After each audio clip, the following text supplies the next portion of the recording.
Welcome to The Explainer. Today, we're going to deconstruct a devotional text that builds a really powerful argument about sin and obedience. And it does this by weaving together four totally separate biblical passages to make its case, kind of layer by layer. All right, let's get into it. So everything we're looking at today really boils down to this one big question. The source material is exploring that tension, the one between our own human weakness and justifications and this call for a kind of absolute total obedience. So where does this argument kick off? Well, interestingly, it's not with a list of rules, but with a warning.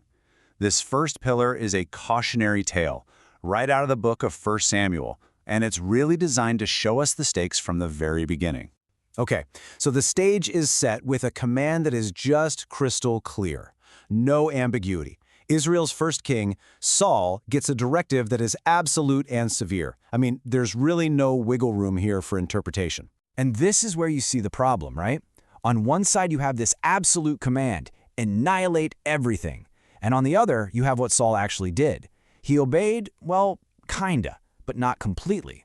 And it's that gap between the total command and the partial action that becomes the central conflict of this story. So what's Saul's excuse? Well, the source text points out that he immediately tries to explain it away. He blames his followers, he blames his own greed for the best loot, but then, and this is key, he tries to spin it as a religious act, claiming he saved the best animals to sacrifice them to God. This brings us to the absolute mic drop moment of the story, delivered in this sharp rebuke from the prophet Samuel. This quote is central to the whole argument, and it establishes a massive principle. Your good intentions and your religious acts are no substitute for just doing what you were told. And the fallout, it's huge. Final. The source uses the super dramatic consequence to make sure we understand the gravity of disobedience right from the start. Partial obedience, in this case, was treated as total rejection. The message is that almost just doesn't cut it. Okay, so we've seen the warning. Now the text pivots. It moves from what not to do to how you're supposed to do it. For its second pillar, it pulls from the book of Romans to offer a kind of practical method for living obediently. The first step in this method is all about subtraction. The source says you have to identify and actively cast off these works of darkness. Consciously get rid of the patterns and behaviors of a sinful life. And once you've done the subtracting, it's time for the addition.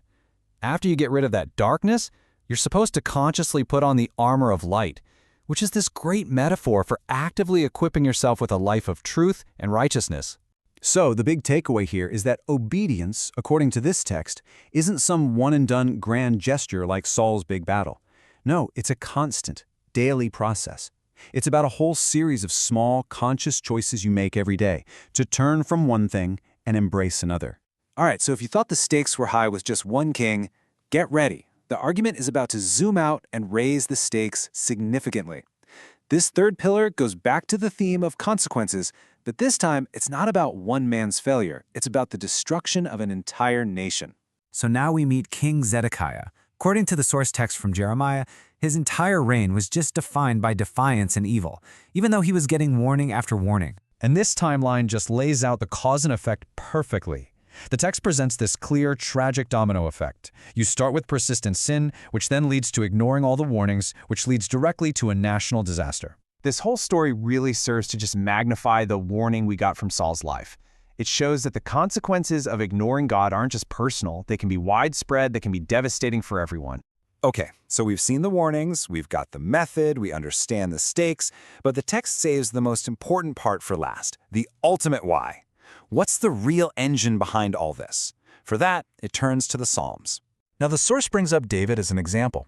And even when he's surrounded by trouble and everything's going wrong, his gut reaction isn't to rebel or make excuses. His response is to turn towards God in trust. This quote is presented as the foundational principle for this whole thing. The text is basically arguing that love, not fear of punishment, is the most powerful and the most genuine reason for a truly obedient life. And that's how it all comes full circle. According to this text, the actions of obedience are just the fruit. The real root system, the source where all those actions are supposed to grow from, is a heart that genuinely loves God. Okay, let's put all the pieces together. The source builds its message on these four pillars, and it takes us on this very deliberate journey, right? From the outside consequences of our actions all the way to the internal motivation of the heart. This table just lays it all out perfectly. You can see the complete four-part logic. You've got King Saul teaching us that close enough isn't good enough. Then the armor of light gives us the daily how-to. King Zedekiah shows us the stakes can be incredibly high. And finally, David's trust reveals that love is the ultimate why. And that leaves us with one last thought from this explainer. The source text builds this really compelling case that while our actions and their consequences matter a lot, they're ultimately driven by something much deeper. It really leaves you asking, does true obedience begin with what we do or with who we love?